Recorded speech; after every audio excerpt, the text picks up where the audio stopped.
Hey everybody, it's Joe here. I wanted to, I'm obviously up in the country and we're closing everything down. It's fall, the trees are amazing colors, and I don't really have anything left in the fridge, no butter, no eggs. So I thought I would show you this amazing cake that I love to make. I call it Zoe's No-No cake, meaning no butter, no eggs. And it's really stuff you can use, just stuff that you have in the pantry. So this is one of the cakes that I made. I'm going to show you how to Zoify it, add a little bit of extra stuff to it to make it really special, or you can just make a super plain cake and frost it. It's really just sort of one of those cakes where you don't have that many ingredients, or you don't want to run to the store, especially if we're in some kind of pandemic lockdown. And most of the stuff you should have on hand. So I have some water in the bowl here. If you sign up to our newsletter at zoeford.com, the whole recipe will be there along with this video. So I have water in the bowl, and I'm going to add just some vegetable oil to it. I believe it's a half a cup of vegetable oil. And mix that together. And I'm going to put in a little bit of vanilla, 1 or 2 teaspoons. You know, this is somewhere where you could add in a little bit of coffee, espresso if you want, orange juice, like kind of think outside the box. I'm also going to add in some sugar. I have some organic cane sugar here. I believe this is 2 cups of sugar. And I put a little brown sugar in there with this one. I'm going to experiment a little bit. So all the sugar goes in. So oil, water, sugar, and the vanilla. And I'm going to mix this up, you know, just until it's really, really well combined and the sugar's kind of a little bit melted down. It's perfect. So no eggs, so that means this is vegan, all your vegan friends. And you could probably use coconut oil, melted coconut oil if you want.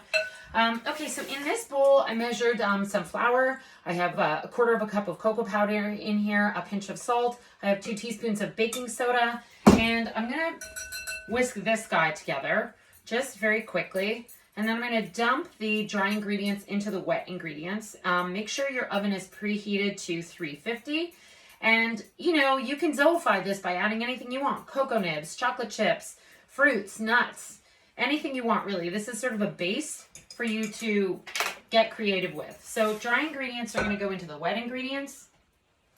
Very simple. You can even do the dry ingredients ahead if you want. Keep them in the pantry. Then I'm just going to stir this together. I really want to have no lumps in here, so to give it a good stir. What I've done on this cake here is I put a sprinkling of brown sugar in the bottom of the pan, kind of turning it into an upside down cake essentially. And then I put some plums, or not plums. I do have plums on top, but I put some pears in. So kind of turned it into an upside down cake. Use whatever fruit you have. Anything left over, you know, sometimes you have like little bits of leftover stuff in the fridge, half an apple. You could kind of combine anything you want. So I'd say in the bottom, I put about a half a cup of brown sugar into the bottom of my pan. I'd lay down parchment first. I did it in a square 8x8 cake pan. So now this batter is pretty good to go.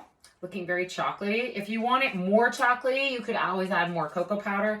And you can use whatever you have on hand, a square cake tin if you want to. I happen to have this pie plate that was free and not dirty.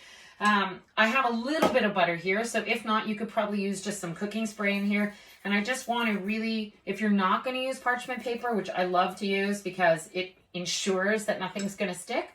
So I'm just going to really cover this in a good amount of cooking spray or vegetable oil or coconut oil or whatever you have. Make sure nothing is going to stick. And then I'm going to pour my cake batter right in. Look, it's like a very luxurious, beautiful cake batter. I probably could have stirred this a little bit longer. It has a few lumps, but we have this beautiful extra cake here, so not to worry. Okay, and that's it. Your water cake is done. So I'm turning this into a bit of I'm going to cut it almost into some wedges, like scones. So there is your water cake all ready to go into the oven. And you can see what I did with this one. So I essentially put some brown sugar in the bottom, put my beautiful cut pears on top, baked it for about 45 minutes, and then when I took it out, I put some cut plums on the top. So you could decorate it with anything you want. You could always whip up, if you want to stay in the vegan theme, you could whip up some coconut milk, or if you want to do whipped cream on the top, really anything you want. This is an amazing cake base for when you're in the middle of the winter, you don't want to run out, you make a water cake.